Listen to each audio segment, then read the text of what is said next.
Assalamualaikum warahmatullahi wabarakatuh. Alhamdulillahi rabbil alamin. Lahun ni'matu wa lahul fadlu wa lahul thana'ul hasan. Wassalawatullahil barrir rahim wal malaikatil muqarrabin ala sayyidina wa maulana Muhammadin wa ala alihi wa ashabihi tayyibin tahirin. Allahumma la sahla illa ma ja'altahu sahla wa anta taj'alul hazna idza syi'ta sahla. Allahumma arzuqna al-ikhlasa fin niyyati wal qawli wal amal. Wa ba'du. Ila Nabiyil Mustafa sallallahu alaihi wasallam wa ikhwanihi minal anbiya'i wal mursalin wa syuhada'i was salihin, khususan ila sultanil awliya Syekh Abdul Qadir Al-Jilani wa Syekh Ahmad Ar-Rifai wa Syekh Bahaidin Naqsyabandi wa Syekhina Abdullah Al-Harari wa ila arwahi muassisi jam'iyyati Nahdlatul Ulama Syekh Muhammad Hashim Ash'ari wa Syekh Bisri Sansuri wa Syekh Abdul Wahab Hasbuwah wa ila arwahi jami'i ahli al-qubur minal muslimin wal muslimat. Al-Fatihah. A'udzu billahi minasy syaithanir rajim. Bismillahirrahmanirrahim. Alhamdulillahi rabbil alamin. Ar-Rahmanir Rahim. Maliki yaumiddin. Iyyaka na'budu wa iyyaka nasta'in. Ihdinas siratal mustaqim. Siratal ladzina an'amta 'alaihim ghairil maghdubi 'alaihim waladdallin. Amin. Hadirin hadirat kaum muslimin muslimat, pemirsa Madu TV rahimakumullah. Alhamdulillah, kita bersyukur kepada Allah Subhanahu wa taala. Pada pagi hari ini Allah Subhanahu wa taala masih melimpahkan nikmat-nikmatnya kepada kita semuanya. Nikmat sehat, nikmat iman, Islam, taufik, dan nikmat-nikmat lainnya. Sehingga pagi hari ini kita bisa kembali melanjutkan pengajian kitab Sahih Al-Bukhari, Kitabul Ilmi. Semoga Allah Subhanahu wa taala memberikan keistiqomahan kepada kita semuanya. Karena amal yang paling dicintai oleh Allah adalah amal yang dilakukan secara istiqomah, meskipun amal itu sedikit. Salawat dan salam semoga tetap terlimpahkan kepada Nabi Muhammad sallallahu alaihi wasallam, para sahabatnya, keluarganya, serta seluruh umat Islam yang mengikuti beliau ila yaumil qiyamah. Kita ikhlaskan niat kita masing-masing, kita ngaji lillahi ta'ala. Babul insati lil ulama. Qala al-Imam Abu Abdullah Al-Bukhari rahimahullahu ta'ala, babul insati lil ulama'i. Utawi iki iku bab nerangaken meneng lil ulama'i maring dawuhe para ulama. Bab ini menjelaskan tentang salah satu etika atau adab bagi para santri, para penuntut ilmu, bahwa ketika seorang alim, seorang guru itu sedang berbicara, apalagi sedang menjelaskan pelajaran, maka hendaknya dia insot. Insot itu bagaimana? Diam seraya mendengarkan dengan penuh seksama. Jadi as-sukut wal istima' itu yang disebut dengan insat. Jadi dia diam mendengarkan dengan seksama. Nah, mendengarkan dengan seksama itu bukan sekedar mendengar, tetapi mendengar dengan perhatian khusus terhadap apa yang dikatakan oleh ulama, oleh seorang guru tersebut. Jadi lil ulama maknanya di sini li ajli ma yaqulunahu. Diam mendengar dengan seksama untuk mendengarkan apa yang dikatakan oleh seorang alim atau seorang guru tersebut. Itu etika yang semestinya dijunjung atau dipraktekkan oleh seorang santri. Jangan sampai ada seorang santri, guru sedang menjelaskan, dia bicara sendiri, dia ngobrol sendiri, dia tidak mendengarkan apa yang tidak mendengarkan dengan seksama apa yang disampaikan oleh guru. Itu akan membawa keburukan. Yang pertama, itu tidak ada penghormatan terhadap guru. Ketika guru sedang menjelaskan, kok muridnya ngomong sendiri, itu tidak ada penghormatan kepada seorang guru. Dan itu bisa menjadikan guru itu tidak ridho. Guru bisa marah dan tidak ridho terhadap perbuatan orang tersebut atau santri tersebut. Maka ini harus diwaspadai. Kita misalnya sedang menjelaskan seperti ini, kemudian ada dua orang yang sedang ngobrol-ngobrol di depan kita lagi. Dia sedang ngobrol-ngobrol di depan kita, yang kita sedang serius menjelaskan pelajaran. Maka pasti guru akan merasa terganggu dan guru merasa tidak dihormati, tidak dihargai. Guru sedang serius, sedang fokus mengajar, tetapi diabaikan, bukan hanya sekedar diabaikan, tetapi ditinggal bicara sendiri, ngobrol sendiri.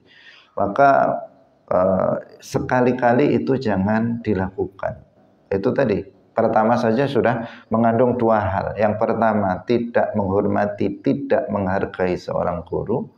Yang kedua, menjadikan guru tidak ridho kepadanya. Guru akan marah, guru akan sakit hatinya ketika tidak dihiraukan atau tidak diperhatikan apa yang dia katakan. Seolah-olah apa yang dia katakan tidak penting. Seolah-olah apa yang guru sampaikan itu tidak bermanfaat bagi dia, sehingga dia tidak memperhatikan apa yang disampaikan oleh sang guru tersebut. Maka jangan dilakukan. Sebagai santri, ketika kita sedang dalam majelis ilmu, jangan bicara sendiri atau bicara dengan temannya, karena itu tadi dua hal itu. Kemudian juga selain itu mengganggu konsentrasi guru. Jadi sudah tidak menghargai, kemudian akan menjadikan guru marah, kemudian juga akan mengganggu konsentrasi dari guru itu. Karena gurunya mikirnya jadi bercabang. Yang satu memikirkan pelajaran yang disampaikan, satu sisi memikirkan orang yang sedang bicara sendiri. Dia akan bicara, kenapa dua orang ini ngomong, sedang saya sedang ngomong. Artinya kan jadi nggak fokus guru di dalam mengajar, dan itu bisa membahayakan karena bisa akan salah ucap, akan bisa kemudian salah bicara dan seterusnya. Itu dampaknya sangat besar. Nah, dampaknya akan sangat besar. Karena itu harus dihindari. Kemudian yang kedua, dari sisi santri, orang yang hadir dalam majelis ilmu, dia sendiri dipastikan tidak fokus mendengar. Kalau dia bicara, ya dipastikan dia akan fokus dengan pembicaraannya, tidak fokus dengan apa yang disampaikan oleh guru. Dia akan ngobrol, fokus dengan ucapannya, fokus dengan temannya, sementara dia nggak mendengar apa yang disampaikan oleh guru. Dia nggak akan dapat ilmu. Dia akan kehilangan kesempatan untuk mendapatkan kebaikan yang disampaikan oleh guru. Dia kehilangan kesempatan untuk mendapatkan ilmu itu untuk dirinya sendiri. Kemudian yang kedua, dia akan mengganggu temannya.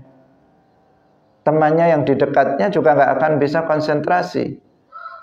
Karena dia sedang fokus, temannya ngobrol sendiri. Dengan suara keras lagi. Maka temannya juga akan terganggu. Banyak sekali efek efek buruk dari seorang santri yang tidak menjaga adab di dalam majelis ilmu, yaitu dia dengan berbicara sendiri, tidak diam mendengarkan. Jadi seorang santri di dalam majelis ilmu adabnya itu al-insat. Al-insat lil ulama artinya dia diam, pertama diam, yang diam itu tidak bicara. Biar jelas, diam itu tidak bicara. Kemudian yang kedua, dia istima, dia mendengarkan dengan seksama. Beda antara sami'a yasma'u dengan istama'a yastami'u. Kalau sami'a yasma'u itu mendengar sekedarnya. Sekedarnya. Misalnya seseorang secara tidak sengaja mendengar seseorang bicara, itu sami'atu atau sami'a yasma'u. Tetapi kalau mendengar dengan seksama, dengan memperhatikan apa yang disampaikan, sampai kemudian memperhatikan, dicatat, itu namanya istima'. Dengan perhatian penuh, mendengar dengan disertai perhatian yang penuh, itu istima'. Insat itu seperti itu. Jadi dia diam, kemudian dia mendengar dengan penuh perhatian terhadap apa yang disampaikan oleh guru tersebut. Jangan juga diam tetapi tidur, atau diam tetapi ngantuk. Itu juga membahayakan, sama bahayanya dengan bicara sendiri. Tetapi efeknya tidak begitu besar dibandingkan ngobrol sendiri. Besar juga tetapi tidak begitu besar. Tidak begitu besarnya itu kalau seorang guru ngajar, muridnya ngantuk misalnya, atau tidur, lebih parah lagi. Itu kan juga pertama tidak menghargai guru. Guru sedang fokus mengajar, dia malah enak-enakan tidur misalnya. Itu kan nggak ada penghargaan, dan itu bisa menyebabkan guru nggak ridho juga ketika seorang murid santri dia tidur di kelas. Itu bisa menyebabkan itu juga. Gimana orang ini?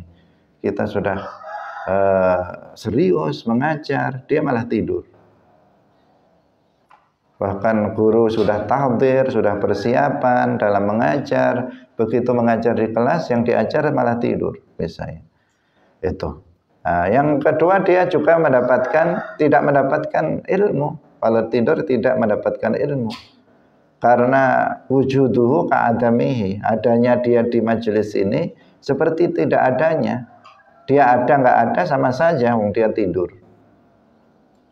Cuman ya lumayan, jisimnya ada di sini. Dia nggak dihukum nanti karena dia hadir dalam majelis. Fisiknya, meskipun dia sama-sama tidak mendapatkan ilmu seperti mereka yang tidak hadir. Itu. Jadi harus diwaspadai. Kalau ngantuk segera hilangkan ngantuk itu. Jangan kemudian dilanjutkan dengan tidur. Apalagi sebagian ada yang sengaja. Sengaja itu apa? Ya dia memang pengen tidur. Jadi dia datang sudah langsung duduk cari tempat yang tersembunyi, yang tidak terlihat. Kemudian dia belum mulai ngaji sudah begini. Sudah menundukkan kepala, memang bersiap untuk tidur. Itu namanya kesengajaan. Ini lebih parah, berarti nggak ada penghargaan sama sekali terhadap majelis ilmu.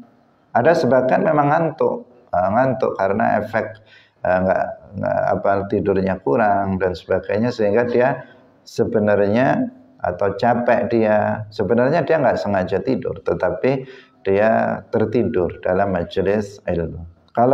Kalau nggak sengaja, dia akan berusaha untuk menghilangkan ngantuknya itu.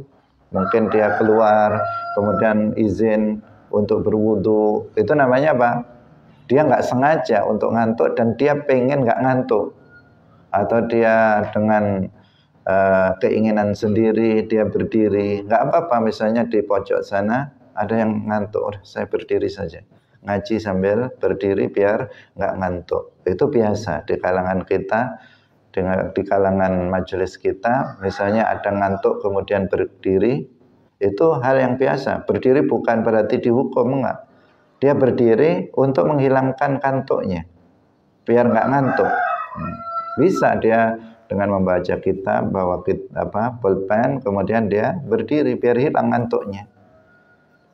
Karena pentingnya majelis ilmu dan pentingnya dia mendapatkan ilmu. Jika dia ngantuk atau dia tertidur, maka dia akan kehilangan ilmu yang seharusnya dia dengar, dia tidak mendengarnya.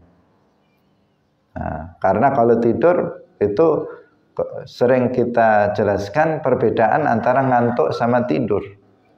Kalau tidur sudah nggak dengar sama sekali, nggak dengar suara orang sekitarnya, nggak dengar. Bahkan kadang diteriakin, dia pun nggak dengar. Itu terlalu dalam tidurnya, terlalu dalam, entah kemana itu ruhnya, sehingga sulit untuk dibangunkan dan tidak mendengar suara apapun. Itu tidur. Kalau ngantuk dia masih mendengar suara orang di sekitarnya, tetapi dia tidak bisa memahami apa yang dikatakan atau apa yang dikatakan oleh orang lain di sekitarnya. Dia bisa dengar, tetapi dia tidak bisa memahami. Kalau dalam majelis ilmu seperti ini, ketika saya bicara seperti ini, kamu masih dengar, tetapi nggak tahu apa yang dibicarakan, itu sama sekali tidak tahu. Itu ngantuk namanya. Jika tidur, itu bahkan saya misalnya mengakhiri majelis dengan salam, dia pun nggak tahu, dia tetap tenang saja dalam tidurnya. Tapi kalau ngantuk, biasanya begitu saya mengucapkan salam, dia langsung hilang ngantuknya. Itu ngantuk namanya, karena gangguan dari syaitan. Hadirin rahimakumullah. Tetapi bahayanya kalau ngantuk itu sangat besar. Ngantuk itu sangat besar. Kenapa? Karena dia masih mendengar, dan mendengarnya itu terkadang menjadikan mendengarnya itu terpotong-potong, sehingga menjadikan seseorang itu bisa salah faham. Bisa salah faham terhadap apa yang didengarnya. Ketika misalnya gurunya mengatakan la yajuzu, dia bisa nggak dengar waktu lanya, dengarnya yajuzu misalnya. Harusnya la yajuzu tidak boleh, haram, dia dengar yajuzu boleh. Asalnya la yajuzu tidak boleh alias haram, tetapi yang dia dengar yajuzu boleh. Itu kan sudah fatal.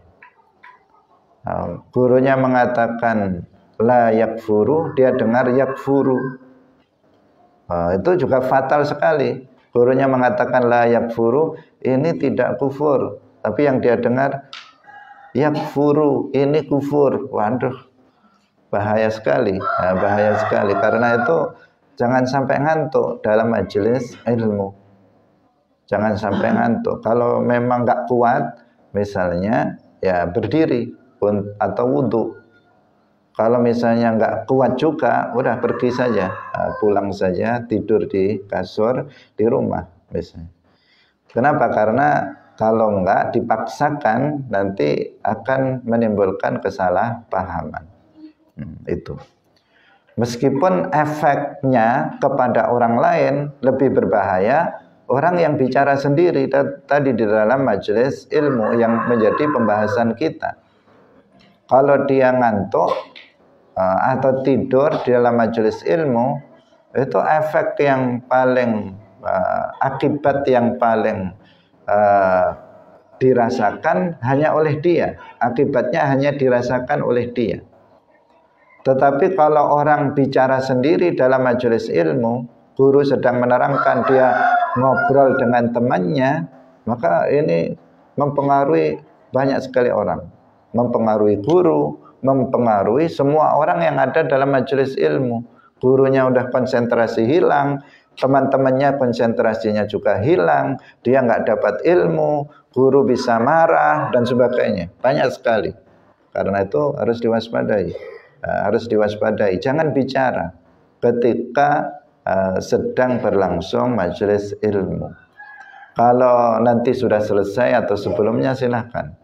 Meskipun itu berkaitan dengan pelajaran yang sedang diterangkan, sabar menunggu sampai ustadz itu selesai menjelaskan, guru selesai menjelaskan, baru kamu bertanya.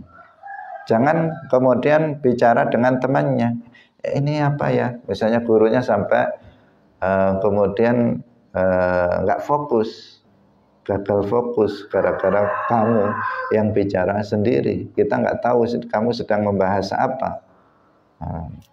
Waspada. Ini ada bab di dalam kitab ini, babul insati lil ulama. Artinya bab ini menjelaskan tentang pentingnya diam disertai dengan mendengar penuh seksama terhadap perkataan seorang ulama.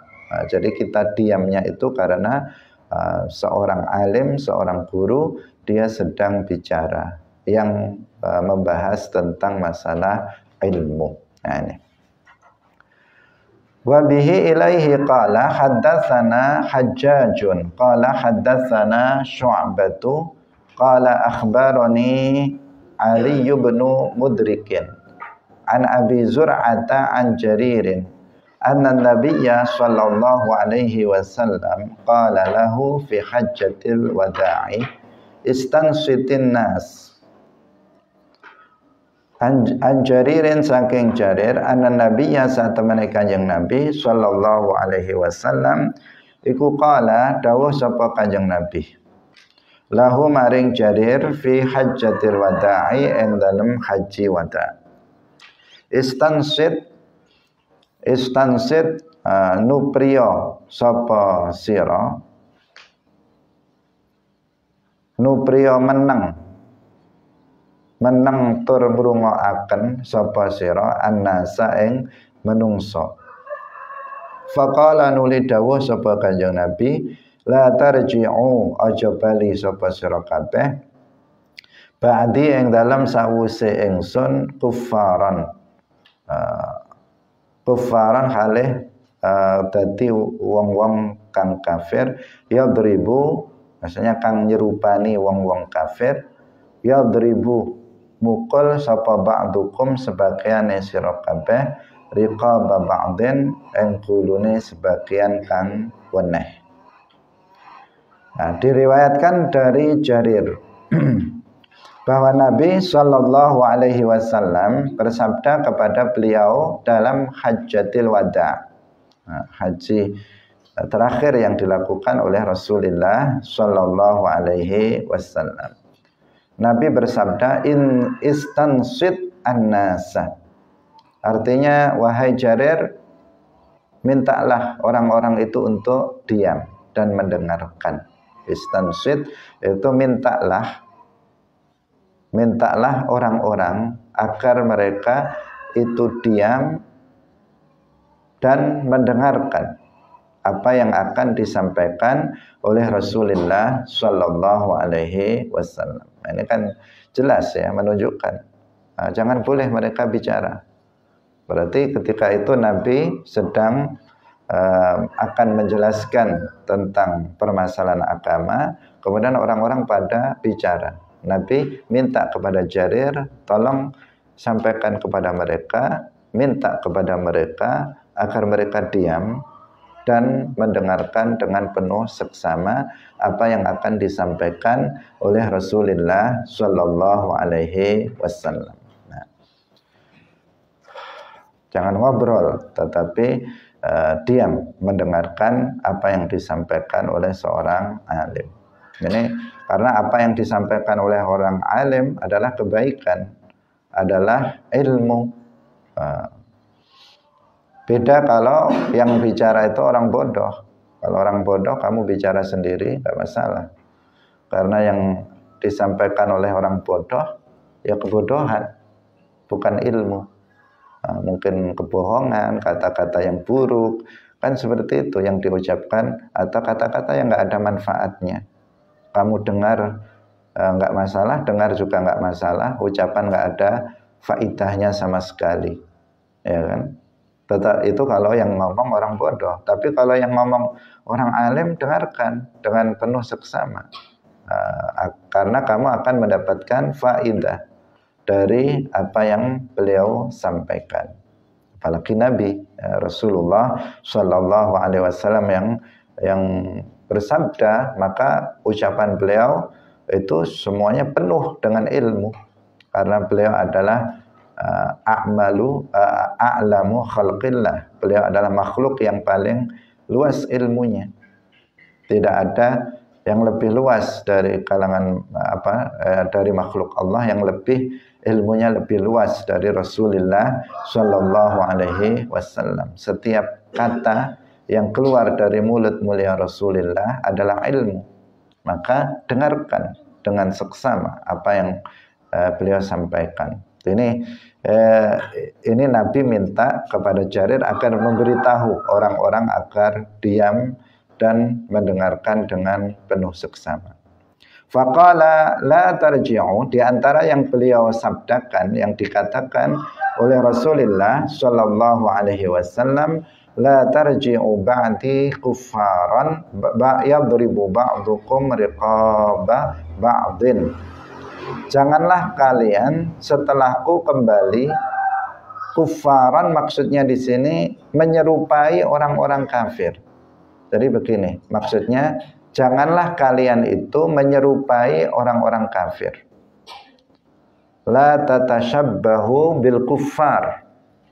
Itu maksudnya. Janganlah kalian menyerupai orang-orang kafir setelahku nanti. Artinya setelah wafatnya Nabi, janganlah kalian itu umat Islam menyerupai orang kafir. Dijelaskan bagaimana maksudnya, yadribu ba'dukum riqaba ba'din. Yang sebagian dengan sebagian lainnya itu saling bunuh-membunuh, itu maksudnya. Jadi di sini ditafsirkan oleh Nabi, makanya dikatakan kufaran di sini maksudnya jangan menyerupai orang kafir, bukan berarti kafir betulan, kafir dengan pengertian bukan muslim, bukan itu. Karena itu ditafsirkan dengan perkataan Nabi berikutnya, ya beribu ba'dukum riqaba ba'din, yang artinya saling bunuh-membunuh satu dengan yang lain. Berarti jangan makna kufaran di sini, janganlah kalian itu menyerupai orang-orang kafir. Karena kalau seorang muslim itu kan bersaudara, sering kita tegaskan seperti itu, dan ini penting sekali untuk kita sadari bahwa seorang muslim adalah saudara muslim yang lainnya. Al-muslimu akhul muslim, innamal mu'minuna ikhwatun. Orang-orang yang beriman itu semuanya bersaudara. Bersaudara itu ya tidak saling menzolimi, tidak saling menyakiti, itu namanya saudara. Tidak saling menghina, tidak saling merendahkan, tidak saling menyakiti satu dengan yang lainnya. Itu namanya saudara. Tidak saling membunuh, itu namanya saudara. Kalau dengan musuh ya, kalau dengan musuh seperti itu. Tetapi kalau dengan saudara, yang ada adalah saling menghormati, saling mencintai, saling menyayangi, itu namanya saudara. Kalau dengan musuh, maka bisa terjadi saling bunuh-membunuh satu dengan yang lainnya. Itu yang semestinya akhlak seorang muslim dengan muslim yang lainnya. Tetapi pada kenyataannya, pada faktanya, banyak di kalangan umat Islam itu yang saling membunuh antar sesama muslim. Itu yang paling berat, mereka saling membunuh. Yang saling menghina banyak, saling merendahkan, saling mencaci banyak, saling menzolimi satu dengan yang lainnya banyak. Mereka yang kuat menzolimi yang lemah, banyak dilakukan. Artinya mereka mengabaikan apa yang disampaikan oleh Rasulullah Shallallahu Alaihi Wasallam bahwa seorang Muslim itu adalah saudara Muslim yang lainnya yang tidak boleh saling menzolimi satu dengan yang lainnya. Kemarin dalam beberapa pertemuan sebelumnya dalam Kitabul Ilmi kita sudah membahas sebuah hadis yang menjelaskan bahwa seorang mukmin yang sempurna itu mencintai saudaranya sesama muslim seperti dia mencintai dirinya sendiri. Dia akan memperlakukan saudaranya sesama muslim seperti dia seperti dia ingin diperlakukan dengan perlakuan itu oleh orang lain. Itu ciri-ciri seorang muslim yang imannya sempurna, seorang mukmin yang imannya sempurna, seperti itu. Bukan malah sebaliknya, yang terjadi adalah saling menzolimi satu dengan yang lain. Dan ini wasiat dari Rasulullah Shallallahu Alaihi Wasallam, la tarji'u ba'di kuffaran yadribu ba'dukum riqaba ba'din. Setelah sepeninggalnya Rasulullah Shallallahu Alaihi Wasallam mulai terjadi saling bunuh antar sesama muslim. Meskipun yang terjadi peperangan yang terjadi misalnya yang terjadi kemudian di masa Sayyidina Abu Bakar terhadap orang-orang yang misalnya orang-orang yang enggan mengeluarkan zakat atau yang dilakukan oleh Sayyidina Ali, apa yang dilakukan itu dalam rangka memang itu bukan untuk menzolimi, tetapi dalam rangka menjalankan perintah agama. Apa yang dilakukan Sayyidina Ali memerangi mereka yang tidak taat terhadap khalifah itu adalah perintah agama. Karena dalam Al-Quran itu diperintahkan waqatilul lati tabghi, bahwa jika ada yang memberontak, tidak taat terhadap khalifah, maka seorang khalifah yang sah diperintahkan untuk memerangi mereka. Tetapi selain itu juga terjadi saling menzalimi di antara umat Islam sampai dengan pada masa sekarang ini. Yang kayak begitu kan orang-orang kafir, makanya jangan menyerupai mereka dalam masalah ini. Hadirin rahimakumullah, bab berikutnya hadisnya sangat panjang. Kita baca sedikit, insya Allah akan kita lanjutkan dalam pertemuan berikutnya. Babu ma yustahabbu lil alimi idza su'ila ayyun nasi a'lamu fayaqilul ilma ilallah. Ini berkaitan dengan kisah Nabi Musa alaihissalam dengan Nabiullah Khadir, yang hadisnya dua kali kita baca dalam Kitabul Ilmi, itu sudah dua kali kita baca, dan ini ketiga kalinya meskipun dengan riwayat yang berbeda. Hadis yang akan dibaca di sini itu lebih rinci dibandingkan dengan yang sebelumnya, sehingga kita akan mengetahui kisah Nabi Musa dan Nabi Khadir secara lebih rinci.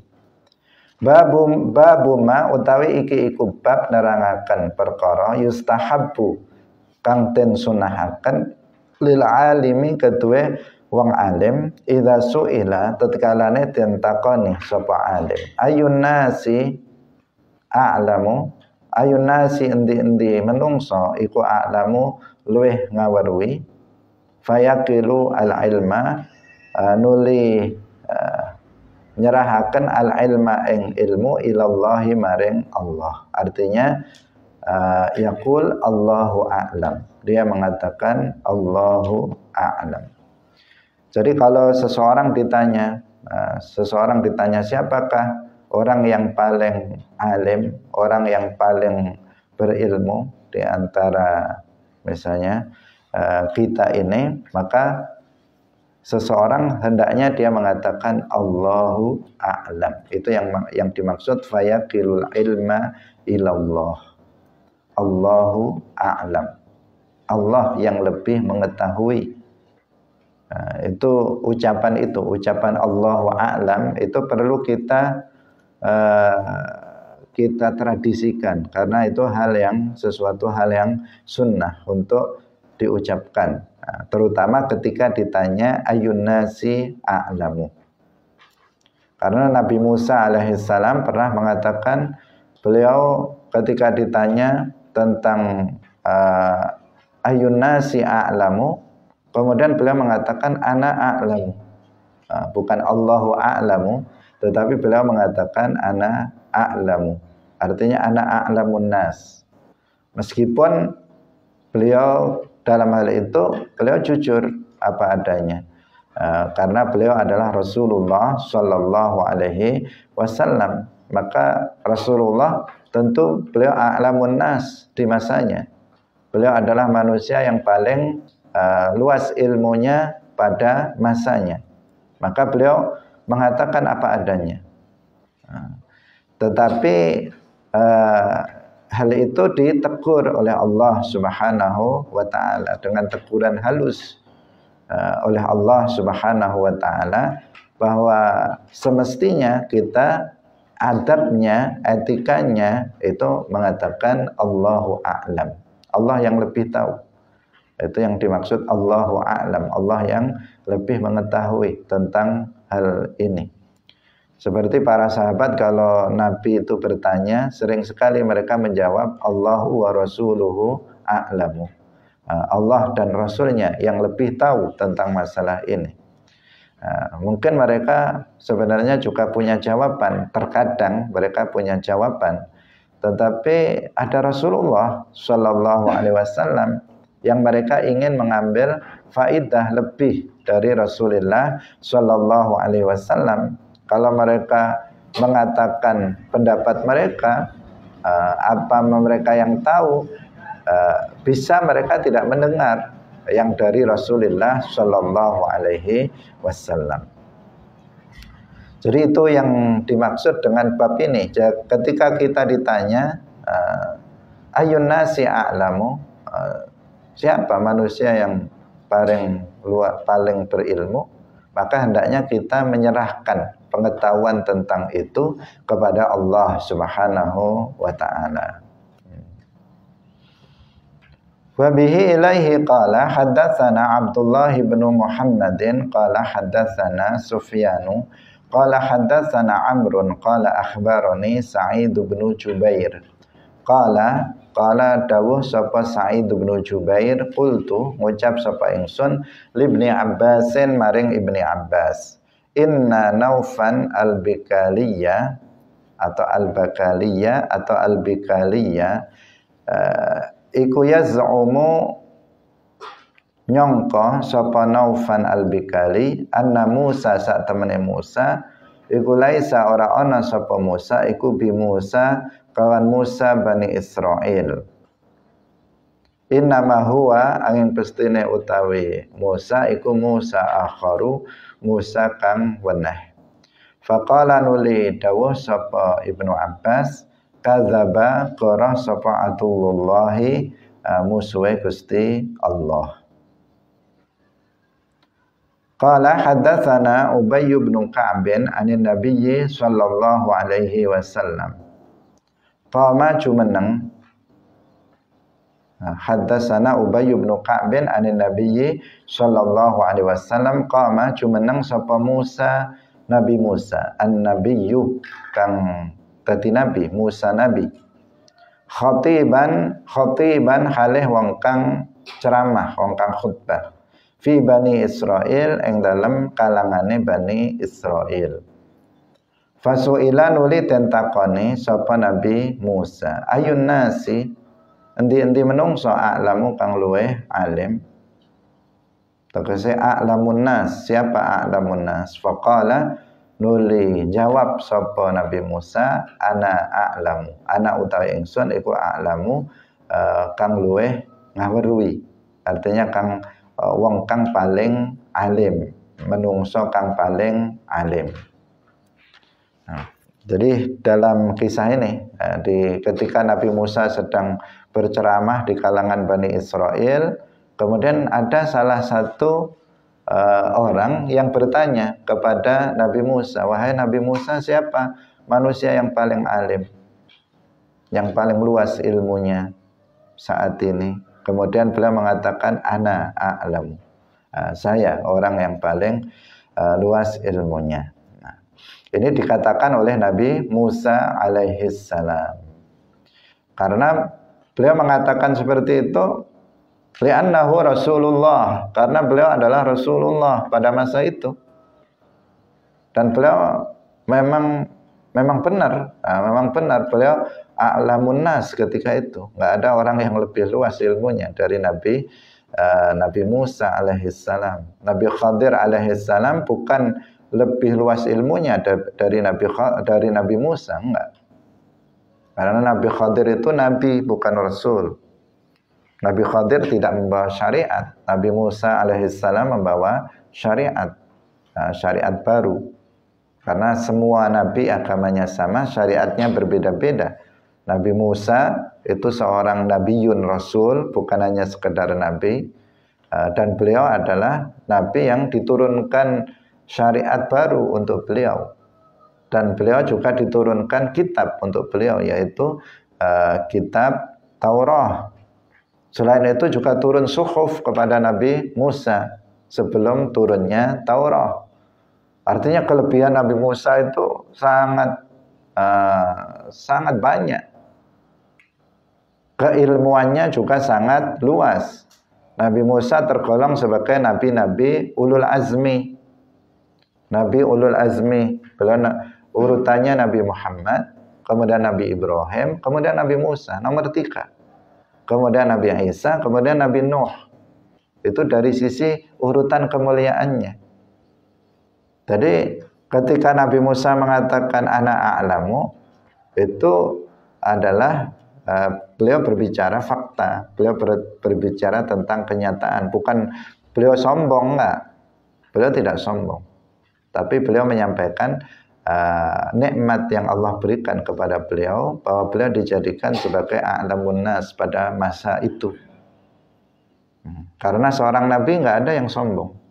Seorang nabi itu mutawadhi. Salah satu sifat nabi, salah satu sifat utama seorang nabi itu mutawadhi, rendah hati. Rendah hati. Dan itu kunci sukses dakwah para nabi adalah tawadhu. Karena itu semua para nabi itu mutawadhi'un. Mereka orang-orang yang rendah hati, enggak ada kesombongan dalam hati mereka, termasuk dalam hati Nabi Musa alaihissalam. Ini kita tegaskan kembali karena sering kita mendengar dari sebagian orang mengatakan Nabi Musa itu sombong. Enggak ada. Sombong itu kan salah satu dosa besar. Dan para nabi maksum dari dosa besar. Itu yang sudah kita pelajari dalam akidah. Bahwa para nabi itu maksum dari kekufuran, maksum dari dosa besar, maksum dari dosa-dosa kecil yang mengandung unsur kehinaan jiwa pelakunya. Itu.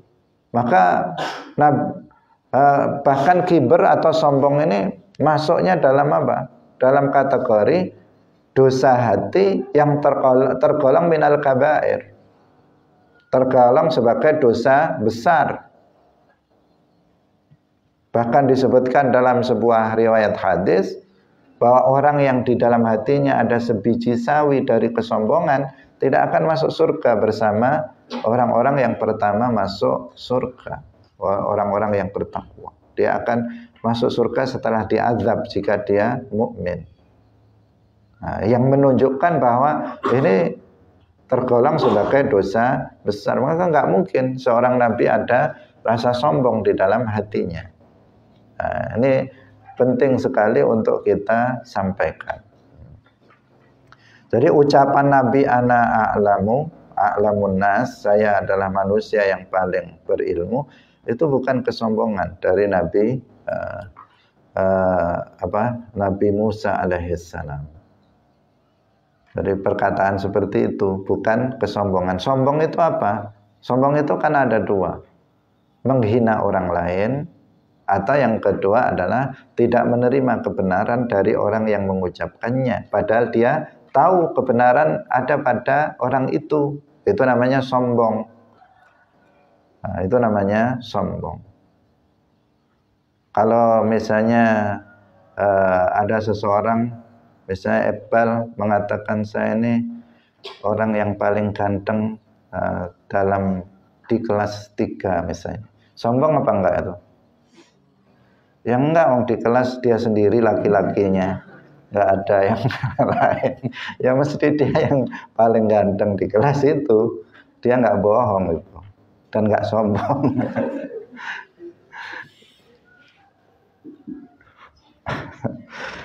Hadirin rahimakumullah. Ini hanya tambahan untuk guyon. Tetapi saya ingin mengatakan bahwa pernyataan yang seperti itu tidak selalu menunjukkan kesombongan. Tidak selalu menunjukkan kesombongan, tapi terkadang seseorang bicara fakta, terkadang seseorang bicara dalam rangka tahaddusan bin ni'mah, menyampaikan sesuatu kenikmatan yang Allah anugerahkan kepada dia. Fa'ataballahu alaihi. Fa'ataba nuli negur sapa Allah alaihi ing atase Nabi Musa. Nah, di sini itab di sini bukan itab sebagaimana manusia yang merupakan sifat infial atau berubahnya berubahnya diri seseorang.